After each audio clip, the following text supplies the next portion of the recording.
Bismillahirrahmanirrahim. Assalamualaikum warahmatullahi wabarakatuh. Selamat malam teman-teman yang sekarang sedang mau istirahat. Semoga dalam keadaan baik, semoga dalam keadaan sehat, dan semoga urusannya dilancarkan dan rezekinya melimpah. Amin amin ya robbal alamin. Nah, kesempatan kali ini saya akan mengajak teman-teman semua untuk belajar bagaimana cara pemasangan ring piston sesuai dengan standar pabrikannya. Mengenai pemasangan ring piston itu dalam buku servis manualnya itu sebenarnya ada petunjuk pemasangan ring piston yang benar dan yang tepat. Ini sesuai dengan pabrikan pembuatnya. Jadi setiap pabrikan itu selalu mengeluarkan buku panduan. Jadi saya rasa tidak sulit bagi kita untuk belajar berdasarkan buku panduan tersebut. Nah, mengapa kita harus memasang komponen-komponen sepeda motor itu sesuai dengan buku panduannya? Kalau menurut saya sih karena apa yang dikeluarkan oleh pabrikan itu sudah melalui berbagai macam proses penelitian, berbagai macam proses analisa. Jadi dikeluarkanlah buku panduan untuk pemasangan komponen-komponen sepeda motor. Tujuannya sih sebenarnya menurut saya simpel, karena dengan adanya buku itu kita dimudahkan untuk melakukan pemasangan. Itu yang pertama. Yang kedua, buku itu dikeluarkan sebagai panduan kita. Pabrikan itu memberikan sebuah solusi bagaimana supaya komponen-komponen yang kita pasang itu tahan lama, ya, masa pakainya lama. Kalau untuk masalah masa pakai itu tergantung bagaimana cara kita memasangnya, karena buku panduan ini tidak sembarangan dikeluarkan. Jadi tujuannya supaya untuk meminimalisir kesalahan pemasangan. Jadi intinya seperti itu ya teman-teman. Nah, pada kesempatan kali ini saya akan mengajak teman-teman semua untuk belajar bagaimana cara memasang ring piston pada Yamaha Mio M3 ya, sesuai dengan standar pabrikan yang sudah menjadi ketentuan, sesuai dengan anjuran profesor pembuatnya, seperti itu ya. Nah, untuk itu terus simak video ini, jangan di skip. Kita di sini belajar bersama, bukan saya menggurui. Intinya supaya kita bisa mengetahui pemasangan yang benar itu seperti apa. Oke, mungkin kita langsung ke tutorialnya saja. Oke, di sini sudah ada ring piston bersama pistonnya. Ini untuk Yamaha Mio M3 dengan kode spare partnya itu adalah 2PH. Jadi seperti ini ya teman-teman. Nah, di sini ada pistonnya. Nah, sebelum kita ke tutorial pemasangannya, di sini saya jelaskan dulu bagaimana cara pemasangan pistonnya nantinya ya. Jangan sampai terbalik, karena kalau terbalik itu akan berakibat fatal. Walaupun sebenarnya kalau kita lihat secara kasat mata, ini itu sama ya, berbentuk lingkaran. Cuma yang membedakannya itu adalah dimensi pen pistonnya ini ya. Ini ada rumah pen pistonnya. Jadi kalau teman-teman punya jangka sorong atau sketmat, nanti bisa teman-teman ukur jarak pen piston ini yang menuju ke atas ini dengan yang ke bawah ini ukurannya berbeda. Jadi jangan sampai terbalik seperti itu ya. Nah, untuk lebih mudahnya sebenarnya mengidentifikasi mana yang atas mana yang bawah, atau mana yang mengarah ke saluran masuk dan yang mengarah ke saluran buang, di setiap piston itu memiliki tanda masing-masing ya. Ini contohnya di Yamaha Mio M3 ini, kita lihat di sini ada coakan, di sini juga ada coakan. Kalau teman-teman perhatikan, yang ini dengan yang ini itu berbeda ukuran ya, lebih besar yang ini, yang atas. Terus kemudian di sini ada tanda titik ya. Nah, mana yang atas dan mana yang bawah? Kalau berdasarkan tanda ini, bahwa yang bagian atas itu adalah yang coakannya besar ini ya. Kemudian yang bawah yang mengarah ke saluran buang itu adalah yang kecil ini. Bagaimana kalau tidak ada coakan? Nah, karena di beberapa piston itu tidak ada coakan ya. Contohnya pada Honda. Untuk Supra yang lama ya, Supra 100 cc itu dia berdasarkan tanda panah saja. Nah, tanda panah itu nanti mengarah ke,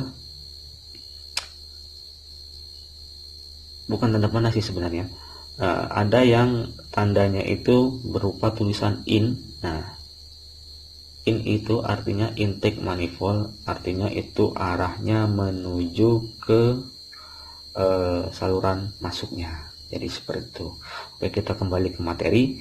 Jadi untuk Yamaha Mio M3 ini, jadi pemasangannya seperti ini ya. Ini bagian atas dan ini bagian bawah. Kalau ini tidak ada coakan, maka di sini ada titik, artinya titik ini mengarah ke saluran buang. Jadi seperti itu ya teman-temanku semuanya. Jangan sampai salah dalam memasangnya, karena akan berakibat fatal. Oke, selanjutnya adalah ring piston. Nah, ring piston ini jumlahnya ada 5. 1, 2, 3, 4, 5. Nah, ini yang bentuknya seperti ini, tipis ya, tipis ini.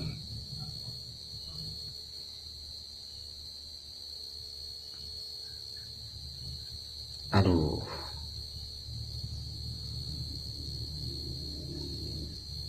Nah, yang ini tipis ini adalah bantalan ring olinya ya.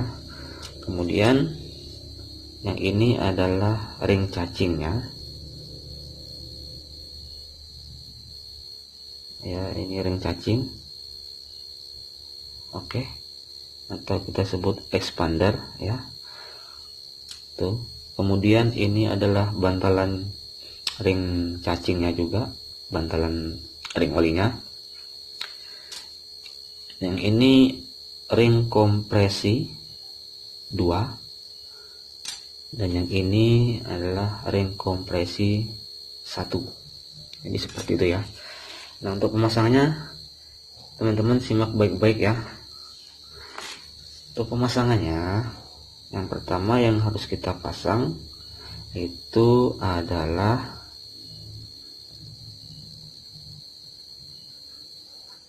ini ya. Kita pasang terlebih dahulu bagian ring cacingnya.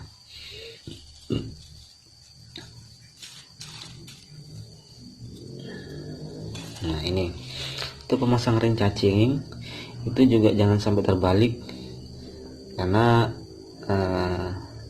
kalau sesuai dengan buku panduannya itu, jadi patahan pada ring cacing ini dia membentuk huruf W ya, membentuk huruf W. Jadi seperti ini.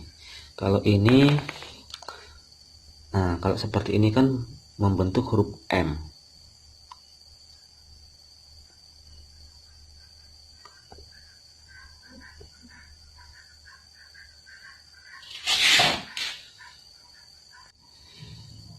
Nah, kalau seperti ini kan, seperti ini dia membentuk huruf M. Kalau kita balik, dia membentuk huruf W. Jadi pemasangan yang benar itu adalah membentuk huruf W. Jadi itu ya. Oke, kita pasang. Nah, untuk pemasangannya teman-teman perhatikan, kita pasang dulu ring cacing ini di bagian yang paling bawah ya, kita letakkan di tengah ya, sejajar dengan titik. Kemudian nah pemasangannya ini, patahannya ini kita geser ke arah sebelah kanan kurang lebih 45 derajat ya, 45 derajat kita geser dulu.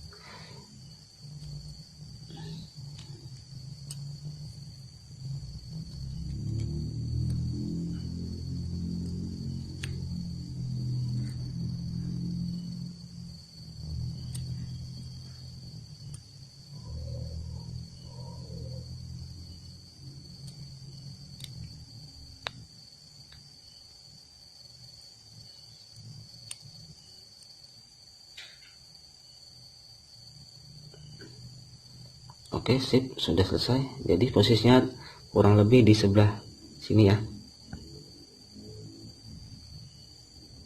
Nah, jadi pemasangannya kurang lebih di sebelah sini. Kemudian berikutnya kita pasang bantalan. Bantalannya ini kita pasang bagian bawah dulu. Arahnya kebalikannya. Kita pasang dulu arahnya itu 45 derajat. 45 derajat dari titik ini ke sebelah kiri ya, ke sebelah kiri. Oke, kita pasang.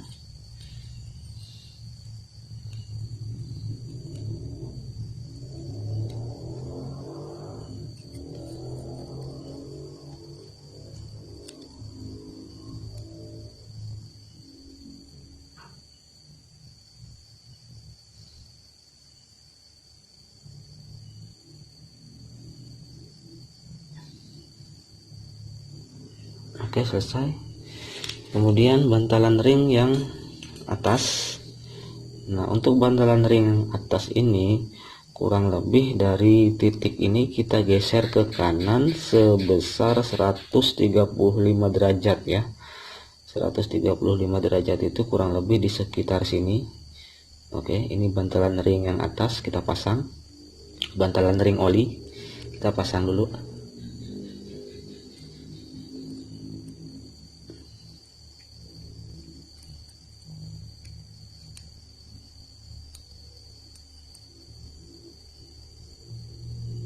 Oke, selesai. Nah, kemudian untuk pemasangan berikutnya adalah ring kompresi 2. Ring kompresi 2 dan ring kompresi 1 ini teman-teman jangan sampai terbalik ya. Karena di sini ada tandanya masing-masing ring. Nah, tandanya terletak pada ring itu sendiri. Misalnya ini. Teman-teman lihat, bisa lihat di sini.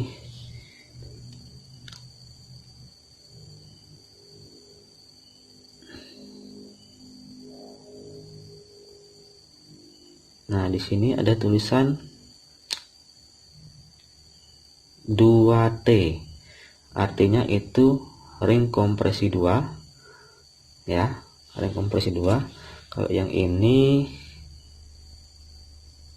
1T, berarti ini ring kompresi satunya. Jangan sampai terbalik. Nah, arah pemasangannya pun teman-teman harus tahu. Jadi yang ada tulisannya seperti ini, entah itu 1T atau tanda-tanda yang lain, jadi arahnya menghadap ke atas. Jadi kalau posisi pistonnya seperti ini ya, jadi tulisannya ini menghadap ke atas ini ya.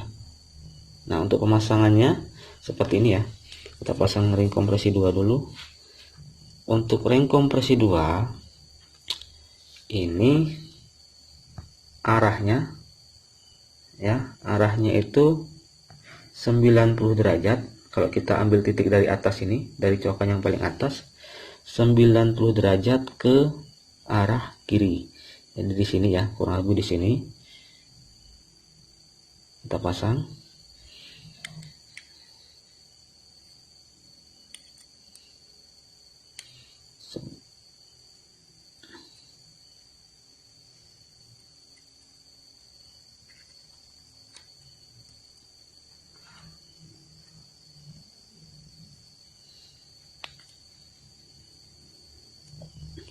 Oke.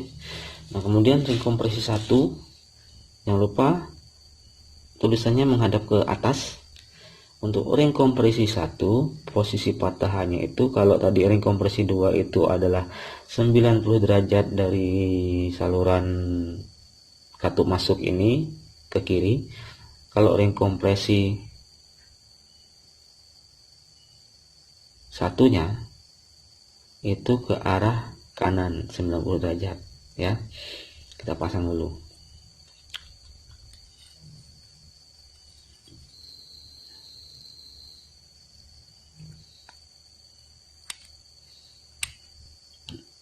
Oke.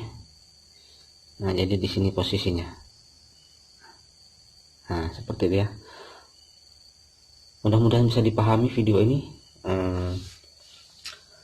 Jadi kurang lebihnya seperti itu berdasarkan buku petunjuk pemasangan ring piston yang dikeluarkan oleh Yamaha. Jadi alangkah lebih baiknya pemasangan sesuai dengan anjuran pabrikan. Mungkin ini video dari saya tentang pembahasan pemasangan ring piston. Banyak kurangnya saya mohon maaf. Saya akhiri, wabillahi taufiq wal hidayah. Wassalamualaikum warahmatullahi wabarakatuh.